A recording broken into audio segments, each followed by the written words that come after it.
कृष्णमूर्ती प्राणप्रतिष्ठा सोहळा व भव्य लोकार्पण सोहळ्याचे आयोजन कोपरगाव तालुक्यातील शिंगणापूर येथे श्री राधाकृष्णमूर्ती प्राणप्रतिष्ठा सोहळा व भव्य लोकार्पण सोहळ्याचे आयोजन करण्यात आले असून मठाधिपती परमपूज्य स्वामी रमेश गिरीजी महाराज समाधी स्थान संत जनार्दन स्वामी महाराज आश्रम कोपरगाव यांच्या शुभ हस्ते होणार आहे। या निमित्ताने संगीतमय श्रीमद भागवत कथा ज्ञान यज्ञ सोहळा आयोजन केले असून कथाव्यास भागवताचार्य बप मनसुख महाराज दहे डाऊज यांच्या सुमधुर वाणीतून सोमवार दिनांक 8/4/2024 ते रविवार दिनांक 14/4/2024 ठीक रात्री 8 ते 10 या वेळेत भागवत कथा होणार आहे। तरी पंचक्रोशीतील भाविक भक्तांनी भागवत कथा श्रवणाचा आनंद घ्यावा।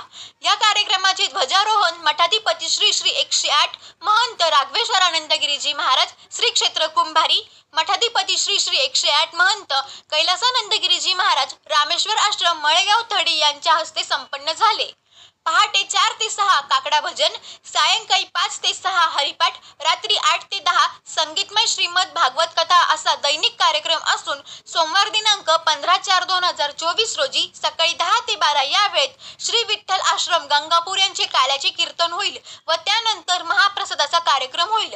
तरी पंचक्रोशीतील सर्व भाविक भक्तांनी या अनमोल सोहळ्याचा लाभ घ्यावा व पुण्याचे वाटेकरी व्हावे। या कार्यक्रमाचे आयोजक समस्त ग्रामस्थ शिंगणापूर, संजीवनी गेट, करंजी, बोलकी, गोपाळवाडा, सवनसर, अंबिकानगर व समस्त कोपरगाव पंचक्रोशीतील अगणित भाविक भक्त असून शिंगणापूर, नवचारी, ज्ञानाई गोशाळा, तालुका कोपरगाव येथे हा कार्यक्रम होणार आहे।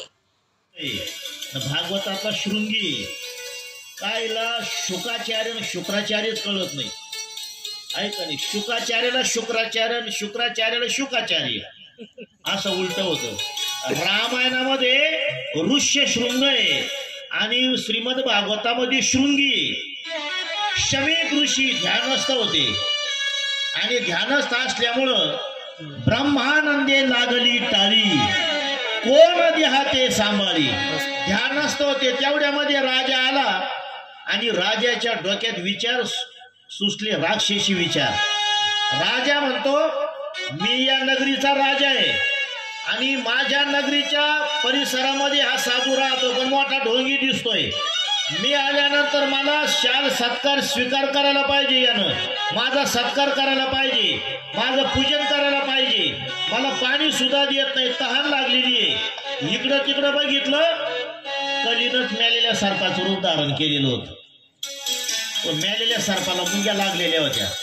राजानं तो सर्प बाणाच्या टोकानं उचलला आणि ऋषीच्या गळ्यात टाकून दिला। ऋषी ध्यानस्थ होते, त्यांना काही शुद्ध जगाचं काही घेणं देणं नसतं साधूला।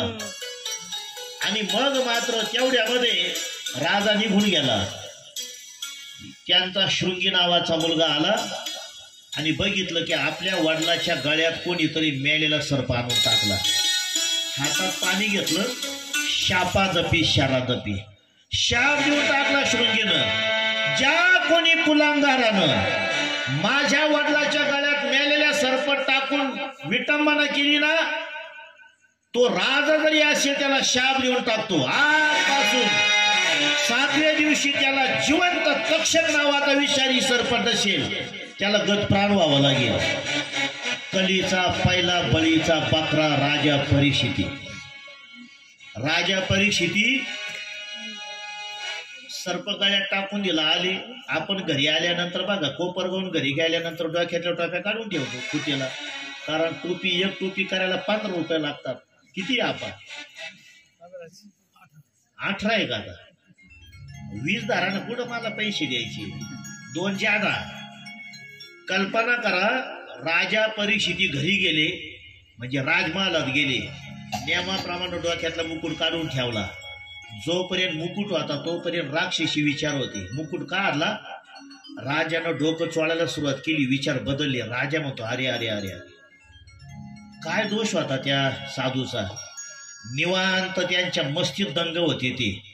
गायनाचे वडे आपुलिया छंदे, मनाच्या आनंदे आवडीने, आणि ते त्यांच्या भजनामध्ये दंग होते, समाधीमध्ये दंग होते। काय नुकसान केलं त्यांनी माझं, पण मी किती विचित्र स्वभावाचा, काही नसताना उलट साधूची सेवा करायला पाहिजे होती माझ्याकडून, ती न घडता माझ्याकडून अपराध घडला। न जाणो आता त्या साधूचा शाप मला बसल्याशिवाय राहणार नाही हे विचारच करत होते. तेवढ्यामध्ये इकडं घटना घडली. शमीक ऋषींना जाग आली, मुंग्या डसू लागल्या आणि डोळे उघडले. तेवढ्यामध्ये शापही ऐकू आला. मुलानं शाप दिलाय.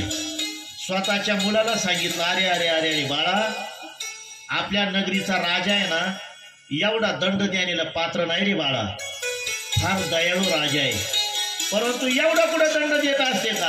त्याला अपमान असेल तर होऊ दे अपमान, काय फरक पडतो?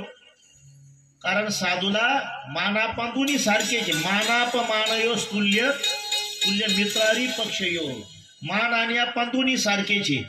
कशासाठी शाप दिला बरं? एक करा आता, शाप खोटा वाहणार नाही ना, मग त्या राजाला जाऊन कळवा का तुला शाप